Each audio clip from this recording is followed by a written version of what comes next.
Sylvain Chavannes, je suis le responsable de la sécurité des systèmes d'information du CHU de Brest et du groupement hospitalier des territoires de Bretagne occidentale. J'ai un double cursus où j'ai un master de droit privé et une formation d'ingénieur en cybersécurité. Non, j'ai pas eu d'occasion de faire de l'alternance, c'était pas encore très développé il y a quelques années. En revanche, j'ai eu l'occasion d'encadrer des alternants et c'était vraiment une expérience assez enrichissante. Et c'est aujourd'hui le type de formation que je conseillerais pour avoir justement une bonne visibilité entre la pratique et la théorie dans les métiers de l'informatique et plus spécifiquement de la sécurité informatique. Mon métier consiste à assurer la sécurité des systèmes d'information liés au système de santé du CHU. Et donc pour cela, on doit essayer d'analyser les risques liés au système d'information quand ils sont exposés sur Internet ou en interne. Par rapport à ça, on doit établir des mesures techniques de cybersécurité et des mesures organisationnelles qu'on doit faire adopter en plus aux professionnels qu'on accompagne. Et dans ce cadre-là, on a aussi la charge de regarder ou d'analyser les comportements des utilisateurs pour détecter des comportements qui pourraient être malveillants et qu'on devrait ensuite transformer en incident de sécurité et qu'on aurait la charge de traiter par la suite. Alors ce qui me passionne, c'est le côté toujours en veille sur les nouvelles techniques, puisque les attaquants ont la volonté de toujours essayer de bypasser les systèmes de défense. Donc nous, il faut qu'on s'adapte, il faut donc qu'on ait un système de veille. Et moi, ce que j'aime beaucoup, c'est d'avoir justement cette capacité d'adaptation en permanence par rapport aux nouvelles techniques d'attaque que peuvent avoir les attaquants. En tant que responsable de la cybersécurité, on est amené à travailler avec l'ensemble des corps de métier du centre hospitalier. Donc ça va des informaticiens qui vont mettre en œuvre les mesures techniques de cybersécurité, au management, donc à la direction générale et à toutes les directions de pôle, qui vont mettre en œuvre les mesures organisationnelles de cybersécurité. En parallèle, on échange au quotidien avec les professionnels, et en l'occurrence pour moi avec les professionnels de santé, pour s'assurer que les mesures que l'on met en œuvre correspondent aux usages des métiers.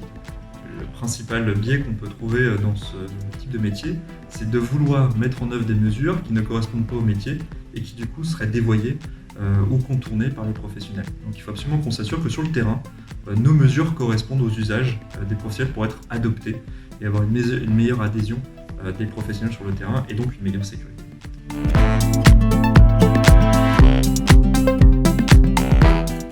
Alors il n'y a pas de journée type, si ce n'est de commencer par traiter les demandes, on va dire, d'opportunités de la part justement de mes interlocuteurs.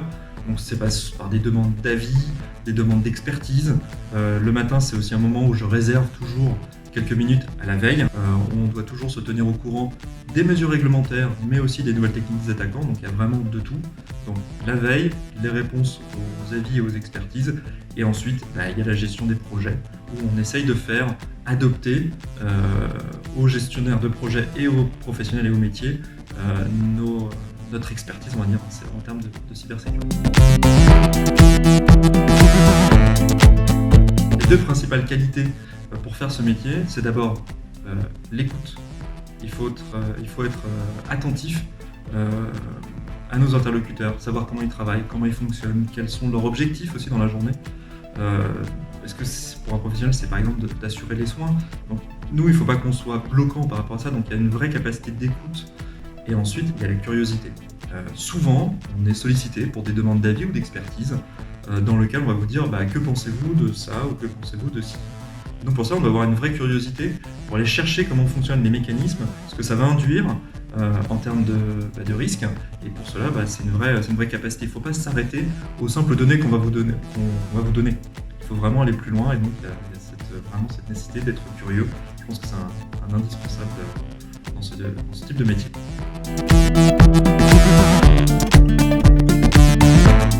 Je pense que ma plus grosse gaffe, ça a été d'effacer un répertoire de savoir partagé lors d'une réaction à un incident qui contenait des artefacts.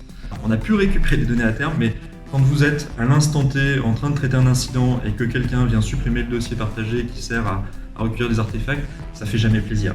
Bon, maintenant j'ai bien compris le rôle que pouvaient avoir des sauvegardes, mais c'est vrai qu'à l'instant T, ça fait pas régler.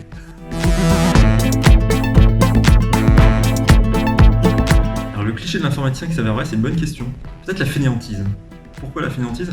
Parce qu'en fait, le but d'un informaticien et le but de l'informatique en général, ça a toujours été d'améliorer les conditions de travail des métiers qu'on supporte.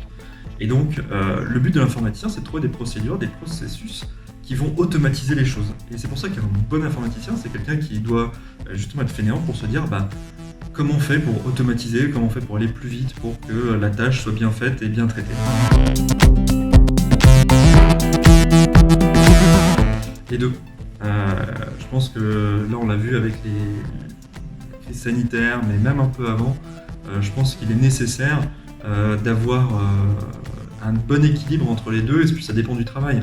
Ne pas avoir du 100% télétravail parce qu'on se coupe justement de ce que je disais tout à l'heure, des métiers qui vont être amenés à utiliser nos solutions. Qu'on aille sur le terrain pour voir. Souvent, d'ailleurs, c'est quelque chose qu'on me remonte en me disant c'est beau, mais l'informatique ne vient jamais voir comment nous, sur le terrain, on travaille, comment on utilise les postes informatiques, comment les infirmières font pour utiliser les postes informatiques. En revanche, le télétravail apporte aussi, je pense, une certaine sérénité et une certaine efficacité dans le travail. C'est vrai qu'on est moins dérangé et donc ça permet d'avancer peut-être un peu plus sereinement sur des dossiers de fond. Donc je pense qu'un bon équilibre entre les deux, c'est important. Après, en cybersécurité, de toute façon, il y a toujours un moment où, lors d'un incident, on doit venir par nous-mêmes pour être sûr que l'alerte n'est pas un incident avéré.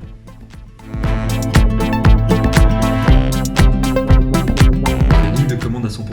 J'ai beaucoup de mal avec les interfaces et encore plus avec les nouvelles interfaces où on voit beaucoup d'icônes un peu partout.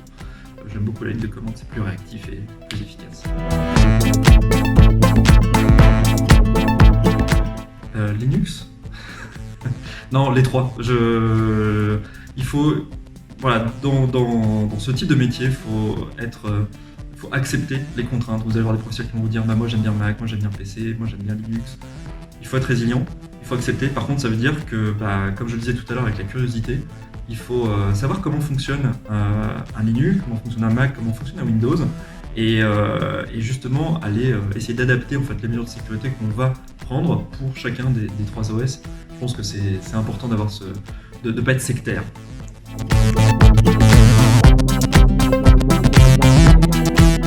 Français,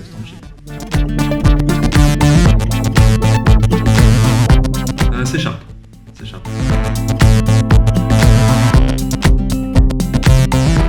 Dernier mot pour conclure, les métiers de la cybersécurité, c'est quelque chose qui évolue en permanence avec des nouveaux métiers.